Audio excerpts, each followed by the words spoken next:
അതീവ ഗൗരവതരമായ ഒരു വിഷയമാണ് നമ്മൾ ചർച്ച ചെയ്തത്.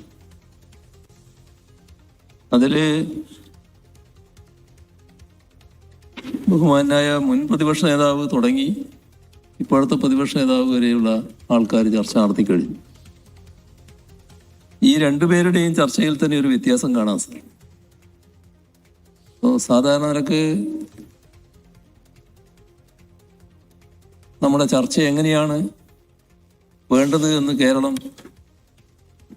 പ്രതീക്ഷയോടെ നോക്കിക്കൊണ്ടിരിക്കുന്ന ഒന്നാണിത്. കാരണം സമൂഹത്തെയാണിത് ബാധിക്കുന്നത്. അപ്പോൾ സമൂഹത്തെ ബാധിക്കുന്നത് കൊണ്ട് നമ്മൾ എങ്ങനെ അതിനെ നേരിടാൻ പോകുന്നു? അതില് സാധാരണഗതിയിൽ പ്രതിപക്ഷത്ത് പറയുമ്പോൾ ഗവൺമെന്റിനെ കുറ്റപ്പെടുത്താനൊക്കെ ചില കാര്യങ്ങൾ പറയല്ലോ. എന്നാൽ ഈ പ്രശ്നത്തിന്റെ ഗൗരവം ഉൾക്കൊണ്ടുകൊണ്ടുള്ളൊരു സംസാരമാണ് അവസാനം പ്രതിപക്ഷ നേതാവ് നടത്തിയത്. അതായിരുന്നോ അവതരിപ്പിച്ചുകൊണ്ട് ബഹുമാനായ രമേശ് ചെന്നിത്തല നടത്തിയത്? അത് അദ്ദേഹം തന്നെ സ്വയം പരിശോധിക്കേണ്ടതാണ്. നമുക്ക് ഒരുപാട് കാര്യങ്ങളിൽ വിയോജിപ്പുണ്ടാകാം, ഒരുപാട് കാര്യങ്ങളിൽ വ്യത്യസ്തത അങ്ങോട്ടും ഇങ്ങോട്ടും പറഞ്ഞു തീർക്കാനുണ്ടാകാം. അതെല്ലാം ഇതുപോലൊരു വിഷയത്തിന്റെ ഭാഗമായിട്ടല്ലല്ലോ എടുത്ത് കൈകാര്യം ചെയ്യേണ്ടത്. ഇവിടെ പ്രധാനമായും വന്നൊരു കാര്യം, ഒന്ന് ആദ്യം ഞാൻ പറഞ്ഞതുപോലെ ഇപ്പൊ നാം ചർച്ച ചെയ്തുകൊണ്ടിരിക്കുന്ന കാര്യങ്ങൾ കേവലം ലഹരിയിൽ മാത്രം ഒതുക്കേണ്ട കാര്യങ്ങളല്ല. ഒട്ടനേകം പ്രശ്നങ്ങളുണ്ട്, ഞാൻ പിന്നീട് വരാം. പക്ഷേ ലഹരിക്കെതിരെ ഒന്നും ചെയ്യാത്ത ഒരു ഗവൺമെന്റാണ് ഇവിടെ ഉള്ളത്. അതിൻ്റെ ഭാഗമായി കുറേ കാര്യങ്ങൾ പറയുകയുണ്ടായി. ഇവിടെ ഈ കഴിഞ്ഞ ദിവസങ്ങളെടുത്താൽ ഫെബ്രുവരി 22 മുതൽ മാർച്ച് 1 വരെ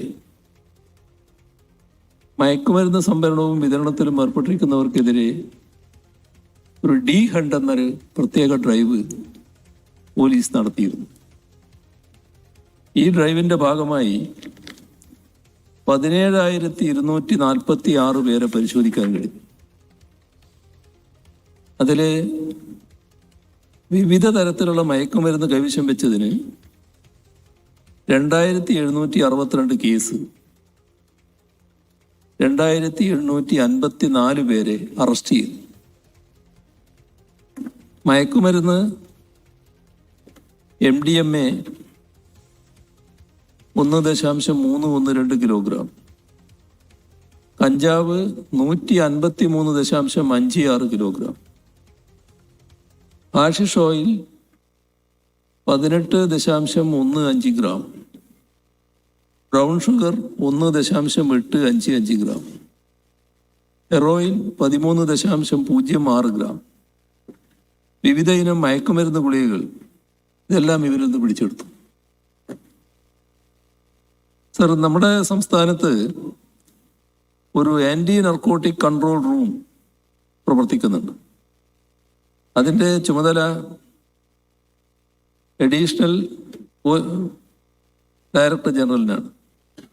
ക്രമസമാധാന ചുമതലയുള്ള ADGP ആണ് അതിൻ്റെ ചുമതല. അദ്ദേഹത്തിൻ്റെ നേതൃത്വത്തിലാണ് ഈ കൺട്രോൾ റൂം 24 മണിക്കൂർ നേരവും പ്രവർത്തിക്കും. ഒരു നമ്പർ ഇതിൻ്റെ ഭാഗമായി കൊടുത്തിട്ടുണ്ട്: 94 97 92 77 97. ഈ നമ്പറിലേക്ക് നൽകുന്ന എല്ലാ സന്ദേശങ്ങളും രഹസ്യമായി സൂക്ഷിക്കുക.